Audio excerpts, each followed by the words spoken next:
Presented by Abdurrahman Mufti Tar Masood reaction video. समझ लो जैसे नशे के लिए हीरोइन में अट्रैक्शन है, ऐसे ही अल्लाह ने मर्द के लिए किसमें अट्रैक्शन रखी है? औरत में। और खूब समझ लो कि मर्द ये औरत में ये नहीं देखता कि मैरिड है या अनमैरिड, बल्कि मर्द को मैरिड में ज्यादा दिलचस्पी होती है। उसको पता है ये तो इसको तो शादी के वादे और लाले रप्पे देने ही नहीं है मैंने, इसको तो सिर्फ टाइम पास करना है इसके साथ। बेवकूफियां छोड़ दो, मर्द नर पहले है वो आदमी बाद में, औरत मादा पहले औरत बाद। और ये छोड़ दो कि ये दीनदार है मेरी बेगम पर्देदार है, अल्लाह उसके रसूल ने आपको हुक्म दिया एहतियात का, क्योंकि जब ये ठरक सवार होती है ना खोपड़ी के ऊपर इश्क मुआशके की, इसमें पर्दा नमाज रोजा रुकावट नहीं बनता। देखो जब किसी को भूख लगती है तो क्या उसके लिए बेनमाजी होना जरूरी है? भूख लगने के लिए रोटी की चाहत कब पैदा होती है? दो वजह से इंसान के दिल में खुराक की तरफ अट्रैक्शन होती है, दो वजह से। या तो भूख बहुत लग रही हो, फिर तो सूखी रोटी भी अच्छी लगेगी, या ये कि खाना बड़ा मरगूब हो, फिर पेट भरा हुआ भी हो तो दिल चाहता है खाने का। मर्द जो कमारे छड़े छाट है ना, या मैरिड भी हैं लेकिन घर में सेटिस्फाई नहीं है वो, उनकी भूख होती है बड़ी हुई। वो चाहे नमाजी हो, चाहे वो रोजेदार हो, चाहे वो हाजी हो, चाहे वो आलिम हो, चाहे वो मुफ्ती हो, चाहे वो बुजुर्ग हो, चाहे तबलीग में 4 महीने लगे हुए हो, चाहे वो पढ़ा लिखा डॉक्टर हो, चाहे वो इंजीनियर हो, चाहे वो साइंटिस्ट हो, चाहे वो ताजिर हो, चाहे वो टमाटर वाला हो, चाहे वो गरीब हो, चाहे वो अमीर हो। ये जैसे पेट अल्लाह ने हर आदमी के साथ लगाया हुआ है, तो शहवतें भी हर आदमी के साथ लगी हुई हैं। वो जब भी कोई खूबसूरत औरत देखेगा तो उसका दिल उसकी तरफ माइल होगा। अब अगर उसका पेट भरा हुआ है तो आराम से बैठा रहेगा, अगर पेट भरा हुआ नहीं है या ठरकी है, बांसों के पेट भरे हुए तो होते हैं लेकिन होते ठरकी है, उनका पेट क़यामत तक भर ही नहीं सकता, तो वो चाहेगा कि मैं इससे कुछ दोस्ती लगाने की कोशिश करूं। सामने से जरा सा भी पॉजिटिव उसको रिप्लाई मिल गया ना, मर्दों की इज्जत नहीं जाती। खूब समझ, मर्द ट्राई करने में कोई और महसूस नहीं करते जो ठरकी लोग होते हैं। आंटी की तरफ से अगर थोड़ा सा रिप्लाई आ गया ठीक है, नहीं आ गया तो थोड़ा सा गुस्से हो जाएगी ना, थप्पड़ थोड़ी लगाएगी। आजकल तो थप्पड़ भी नहीं, पहले जमाने में खवातीन को छेड़ो तो थप्पड़ लगाती थी, अब वो भी खत्म हो गया, तो गैरत ही खत्म ना। पहले तो ये होता था ना, जरा सा किसी खातून को छेड़ दिया तो खींच के थप्पड़ लगाती थी, शर्म नहीं आती। अब नहीं है वो, अब इसको गलत समझा जाता है, आपने थप्पड़ क्यों लगाया? वो अगर आपको नंबर मांग रहा था आप मना कर देती ना, थप्पड़ तो बनता ही नहीं है इस पे। अब तो लोग गैरत तो मार्केट से क्या हो रही है, शॉर्ट हो रही है, ठीक है ना। और अगर चाहते हो पाकीज़ा जिंदगी नहीं, अच्छा एक बात खूब समझ लो, एक साहब अपनी बेगम को अकेले सफर पे भेज रहे थे जहाज में, यंग बेगम थी उनकी बीवी। मैंने उनसे कहा कि शदीद जरूरत के बगैर औरत को अकेले सफर मत करने दो। उन्होंने कहा यार ये कुछ भी नहीं होता, इतने लोग करती हैं, इतनी खवातीन करती हैं।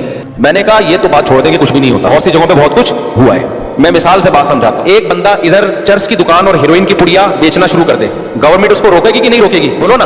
वो ये दलील देता है कि यार जिसने खरीदना होगा खरीदेगा, मेजॉरिटी नहीं खरीदेगी। मैंने फला इलाके में चर्च की दुकान खोली थी, किसी ने भी नहीं खरीदी मुझसे चर्च, फ्री में भी हीरोइन बांटना शुरू कर देंगे सारे, फिर भी हीरोइन चीनी बनेंगे।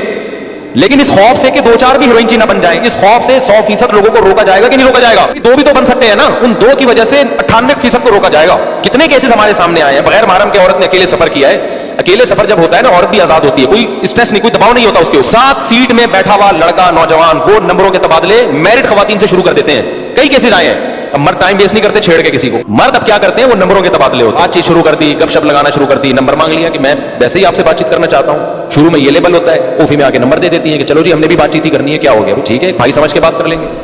जो भी बड़े बड़े दुनिया में जराइम होते हैं, खूब समझ लो पहली मर्तबा नहीं होते, पहले छोटा जुर्म होता है, फिर उससे आगे, फिर उससे आगे, फिर उससे आगे, और होते होते वहां तक मामला पहुंचता है जहां आप तसव्वुर नहीं कर सकते। इधर एक वाकया हुआ था, अच्छी भली जिंदगी गुजर रही थी मियां बीवी की, बहुत मोहब्बत, उनके बच्चे भी। बेगम साहिबा के पास मोबाइल से कोई अननोन नंबर कॉलें आना शुरू हो गई, वो रिप्लाई नहीं करती थी। एक दिन तंग आके रिप्लाई कर दिया, वो कोई बड़े ऑफिसर थे तो रिप्लाई कर दिया, तो फिर आपस में SMS बाजियां शुरू। यहां तक नौबत पहुंची है कि वो हंसता बसता घर जिसके टूटने का कोई सोच नहीं सकता था, बेल आखिर वो औरत गई अदालत से खुला लिया, आगे फिर शादी कर ली उसी से। शादी क्या, वो तो हरामकारी है, ज़िना है। अपने बच्चे भी छोड़ दिए उसने, और वो मर्द भी मैरिड था। उसने अपनी पहली बीवी को उसको तलाक दी, इसने शर्त लगाई मैं तुझसे जब शादी करूंगी अपनी पहली बीवी और बच्चे को तलाक दे दूं। इसने इसके इश्क में आके अपनी पहली बीवी को भी डिवोर्स दिया, उसके बच्चे भी छोड़ दिए, और लेबल ये लगाया कि मैं तेरी खातिर अपने बच्चों की कुर्बानी दे रहा हूं और अपनी बीवी की, तू मेरी खातिर अपने शौहर और बच्चों की कुर्बानी दे। अच्छे अच्छे हंसते बसते घर इस तरह उजड़ते हैं। आप ये फिर वही दलील दोगे फला तो नहीं उजड़ा, फला तो नहीं उजड़ा। मैं कब कह रहा हूं सारे उजड़ते हैं भाई, लेकिन कुछ भी तो उजड़ते हैं ना।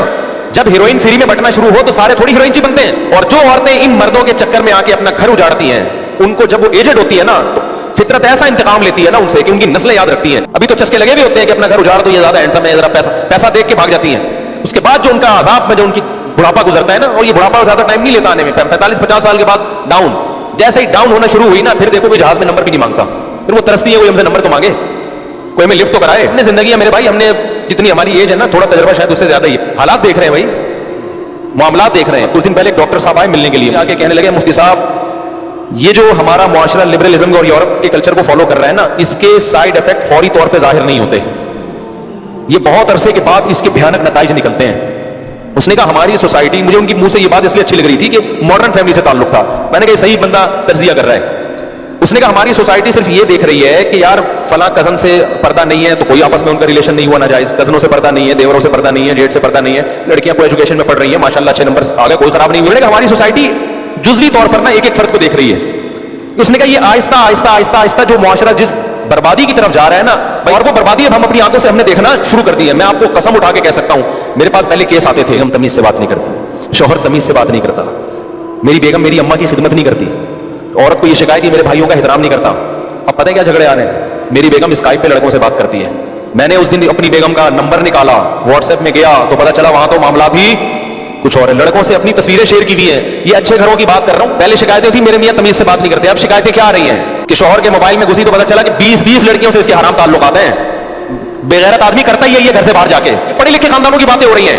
یار آپ بتاؤ ہمارا ظرف ہے یا نہیں؟ ہم تو بعض اوقات سوچتا ہوں یار مجھے برین ہیمریج نہ ہو جائے کہیں, دماغ کی رکھ نہ پھٹ جائے ہماری یہ واقعات سن کے. کس طرف جا رہے ہو بھائی تم؟ مجبوری ہے, نہیں یہ عورت مجھے نہیں چھوڑ سکتی.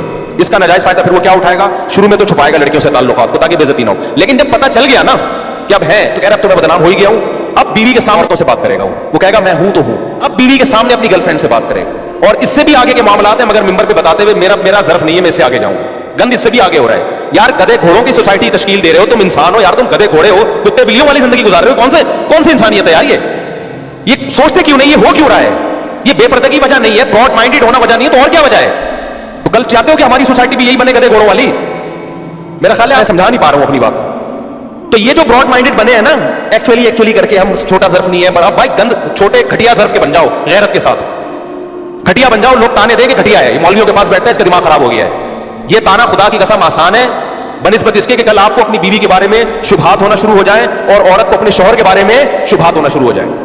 آپ کی بیوی بھی اگر آپ پہ شک کر رہی ہے نا, بعض تو شکی مزاج ہوتی ہیں, ان کی میں بات نہیں کر رہا, لیکن اگر کچھ آپ نے ثبوت دے دیے ہیں, کچھ ایسے علامات ہیں کہ وہ شک کر رہی ہے, اس کا مطلب آپ غلط ہو. شریف آدمی پہ اس کی بیوی شک عام طور پہ نہیں کرتی. آپ نے کچھ ایسے موقع دیے ہیں کہ اس کو شک ہو رہا ہے کہ یہ بندہ ٹھرکی ہے. مجھے ایک بات بتاؤ, جب آپ کی بیوی کی بہنیں آتی ہیں آپ کیوں فری ہو رہے ہو ان سے؟ اگر مرد اپنی بیوی کے سامنے اپنا یہ امیج بنا دے کہ بیگم تمہارے علاوہ میں کسی کی طرف نظر اٹھا کے نہیں دیکھتا, خدا کی قسم عورت کو آپ کے شک و شبہات ختم ہو جائیں گے. آپ شکی بناتے ہو. آپ سے اگر آپ کے دفتر میں کوئی خاتون فری ہونے کی کوشش کرتی ہے, آپ اس کو ڈانٹ کے کیوں خاموش نہیں کرتے؟ آپ اس کو ایک دفعہ سختی سے کہہ کیوں نہیں دیتے بھائی میں آپ کا کیا لگتا ہوں جو آپ مجھ سے فری ہو رہی ہو؟ مرد نہیں بولے گا کبھی. مرد پتہ کیا کرتا ہے؟ بغیرت آدمی یہ بغیرت یہ کرتا ہے, جب کوئی انٹی فری ہوں گی نا, یہ اخلاق سے بات کرے گا ان سے, کیونکہ اسلام نے اخلاق سکھائے ہیں. یہ عادتیں جب عورت کو پتہ چلتی ہیں نا تو وہ شک میں جاتی ہے, گھر خراب ہوتا ہے اس سے. کبھی بھی وہ آپ کے لیے قربانی دینے کے لیے تیار نہیں ہوگی. آپ اپنا ایک موقف واضح کرو. جب سے لوگ میرا بیان سن رہے ہیں دوسری شادی کی فکر کر رہے ہیں, تو ٹھرکی زیادہ ہو رہے ہیں, شادیاں کم کر رہے ہیں. کئی لڑکیوں سے دوستیاں لگاتا ہے حرام خور بغیرت آدمی, اور لیبل یہ لگاتا ہے کہ میں شادی کروں گا اس سے. یار تم اسلام کے فلسفے کو بدنام کر رہے ہو, تم ہمیں ذلیل کر رہے ہو سوسائٹی میں. تمہیں کس نے کہا ہے کہ تم کسی عورت سے شادی کرنے کے لیے دوستی لگاؤ, اس کو سمجھنے کے لیے گھنٹوں فون پہ اس سے باتیں کرو, اور اپنی تصویروں کا تبادلہ کرو اس کے سامنے, اور اس کے جناب فیس بک پہ اس سے رابطے کرو؟ یہ کون سا انسانوں والا طریقہ ہے بھائی؟ یہ سمجھنے کے لیے آپ ایک نظر دیکھ سکتے ہو بس اس کو. ایک دفعہ آپ نے فون پہ مختصر بات کر لی, سمجھنے کے لیے اس سے زیادہ شریعت آپ کو آگے بڑھنے کی اجازت نہیں دیتی. بہت سی عورتیں ڈپریشن میں گئی ہوئی ہیں کہ ہمارا میاں دوسری شادی کرنا چاہتا ہے, اور ایک عورت کی تلاش میں سینکڑوں عورتوں کو چک چکا ہے. یہ کمبخت سینکڑوں سے دوستیاں لگا چکا ہے, اور حرام خور سینکڑوں سے جو ہے نا تصویروں کے تبادلے کر چکا ہے. اور لیبل کیا لگا رہا ہے؟ سنت اور شریعت کا. دیکھو کردار میں اللہ کا واسطہ ایک نمبر بن جاؤ, خدا کی قسم بڑی مزے کی زندگی گزرے گی, کوئی انگلی آپ کے اوپر نہیں اٹھے گی. آپ کی بیوی گواہی دے گی میرا میاں ایک نمبر ہے, یہ کبھی کسی عورت کی طرف غلط نظر اٹھا کے نہیں دیکھتا. وہ محبت کرے گی آپ سے, یہ غلط نہیں, پھر آپ پہ اعتماد کرے گی وہ. تو بھائی جیسے چل رہے ہو چلتے ہو.